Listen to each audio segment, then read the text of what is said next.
ओम शांति। बाबा हमेशा हम बच्चों को रूप बसंत कह कर के पुकारते हैं और हमेशा कहते हैं कि बच्चे तुम रूप बसंत हो। वास्तव में ये रूप बसंत की घटना क्या है? एक बार एक महानगर की घटना है। वहाँ पर एक चंद्रसेन नाम के राजा रहते थे। उनकी दो रानी थी, एक सुनीति और एक कनकलता। सुनीति के दो पुत्र थे, रूप बसंत, और कनकलता का एक पुत्र था, मानक। सुनीति स्वभाव की बहुत अच्छी थी, भगवान की भक्त थी, परंतु कनकलता बहुत उग्र थी, बहुत चालाक थी, मर्यादाओं में नहीं रहती थी, दूसरों को दुख देना, ईर्ष्या करना। सुनीति किसी बीमारी के कारण शरीर छोड़ देती है और कनकलता रूप बसंत से चिढ़ के उनको देश निकारा करा देती है। रूप बसंत दोनों बहुत ही सभ्य बालक थे।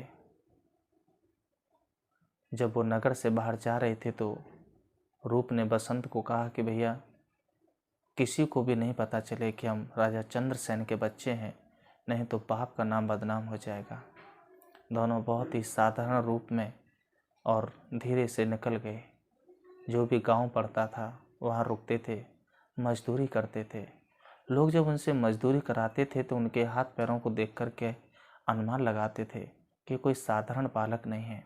थोड़ा भी काम करते हैं तो हाथों में छाले पड़ जाते हैं, चेहरा लाल हो जाता है, परेशान हो जाते हैं, लगता है कि इन्होंने कभी ऐसी मेहनत नहीं की है।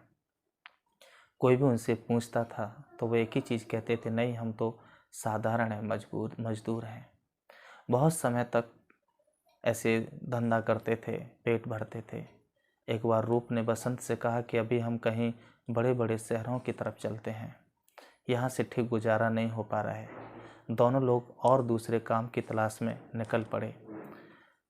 चलते चलते एक बहुत बड़ा जंगल आया और उस जंगल में उनको रात हो गई। तो दोनों भाइयों ने प्लान किया कि आज रात हम यहीं काटते हैं। उस वृक्ष के नीचे, एक वृक्ष था, उसके नीचे दोनों लोग सो गए। रूप ने बसंत को कहा कि बसंत तुम सो जाओ, मैं रात में पहरा देता हूँ। बसंत सो गया, रूप पहरा दे रहा है। बसंत थका हुआ था, गहरी नींद में सो गया। बहुत टाइम के बाद नींद से उठता है कि भैया तुमने जगाया नहीं, आप सो जाओ, मैं पहरा देता हूँ। रूप सो गया और बसंत पहरा देने लगा। उसी समय एक आवाज़ आती है कि इस वृक्ष पर जो फल लगा है, इस फल को यदि कोई खा लेगा तो वो हमेशा के लिए जवान हो जाएगा, राजा बन जाएगा। परंतु इस फल को जो भी तोड़ता है उसे सर्प, एक विषैला सर्प डस लेगा। तो बसंत ने सोचा कि मेरा भैया राजा बन जाएगा, मुझे सर्प डसेगा तो कोई दिक्कत नहीं है, परंतु हम ऐसे दर दर ठोकर तो नहीं खाएंगे।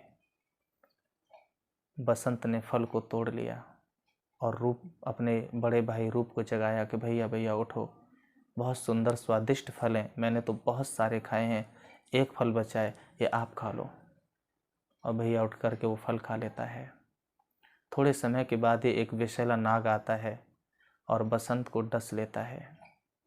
रूप उसे गोदी में उठा करके इलाज के लिए इधर उधर ढूंढता है, कोई मिल जाए, परंतु कोई नहीं दिखता। जहाँ से सर्प न काटा था वहाँ से पैर को चीर के नदी में रख देता है, खून बहता रहेगा, सर्प का विष नहीं फैलेगा, ऐसा सोच करके नदी के किनारे उस बसंत को लेटा देता है और दिन होने का इंतज़ार करता है। दिन होते ही रूप नगर में जाता है, परंतु उस नगर में हर घर खाली है, घर के अंदर कोई भी व्यक्ति नहीं मिलता है, क्योंकि उस नगर का जो राजा था वो ख़त्म हो गया था। वहाँ की प्रथा थी कि वहाँ की जो एक हथनी थी, वो जिसके ऊपर जल का कलश रख देगी वही राजा माना जाएगा। तो सभी लोग एक नगर में, एक चौपाल में इकट्ठे हो रहे थे। धीरे धीरे रूप भी वहाँ पहुँच गया। उस रानी की जो हथनी थी उसने आकर के रूप के ऊपर ही आकर के कलश रख दिया और उसको वहाँ का राजा बना दिया। परंतु उस फल को जो खाएगा, राजा बनते ही अपनी पिछली स्मृति सब कुछ भूल जाएगा।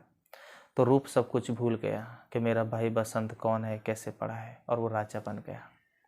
वो नदी के पानी के बहाव में बहते बहते एक घाट पर पहुंच गया। बसंत को किसी धोबी ने उठा लिया, उसने उसका इलाज कराया, वो ठीक हो गया। उसको होश आते ही सब कुछ याद आ गया कि मेरा भैया रूप यहीं कहीं राजा बन गया होगा। वो धीरे धीरे ढूंढते ढूंढते पहुंच गया और उसने पहचान लिया कि यही मेरा भाई है। एक गीत के माध्यम से उसको याद दिलाना चाहा। जैसे गीत सुना तो उसे याद आ गया कि ये तो मेरा बसंत है, रूप है। दोनों मिलके बहुत खुश हुए और जैसे ही याद दिलाए तो सारी स्मृति पुनः वापस आ गई। वास्तव में शिव बाबा ने हमें इसका आध्यात्मिक अर्थ समझाया। सबसे पहली बात बाबा इसमें समझाता है कि बच्चे जैसे रूप बसंत वन में थे, ऐसे तुम बच्चे आज वन वाह में हो। बाबा कहता है कि वो लोग साधारण रूप में थे राजकुमार, परंतु साधारण थे। उनके चाल चलन से, उनकी सभ्यता से लोग पहचान लेते थे कि राजकुमार हैं। ऐसे बाबा कहता है कि बच्चे तुम्हारे चाल चलन से लगे कि तुम होनार राजा हो, प्रिंस हो, राजकुमार हो। तीसरा बाबा कहता है कि इस संसार में जैसे तुम लोग आए तो तुम सब कुछ भूल गए।